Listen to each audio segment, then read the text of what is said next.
Morph Effect Alight Motion. Quick disclaimer, you need to follow this step-by-step guide carefully, because skipping a single step will affect your final result. If this guide helpful, don't forget to like and subscribe. First, open Alight Motion on your device. Press Create New Project to begin making a new project. Before starting, adjust the project settings according to your preference. Once the settings are ready, select Create Project to create your new project and enter the editing workspace. Inside the new project, press the plus button to add a new element. A list of shapes will appear on the screen. In this tutorial, let's use rounded rectangle to add it to timeline.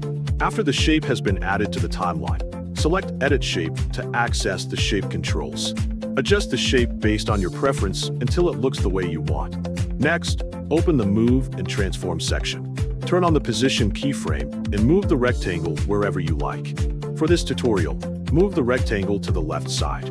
After placing the first keyframe, go to the end of the rectangle layer and add another keyframe. Set the second keyframe to the opposite position of the first keyframe. Open the graph editor and adjust the graph based on your needs. After that, go back to Edit Shape and turn on the radius keyframe. Set the first keyframe value to 0, then move to the end of the layer. Add a second keyframe and increase its value until the rectangle becomes a circle. Once the shape has transformed into a circle, open the graph editor again and adjust the graph according to your preference. Now return to the Move and Transform section and turn on the rotation keyframe. Set the first keyframe to 0, then move forward a few frames and add another keyframe. Set the second keyframe to 180 degrees and adjust the graph based on your needs. For an additional effect for the Morph Effect, you can add motion blur to the shape layer.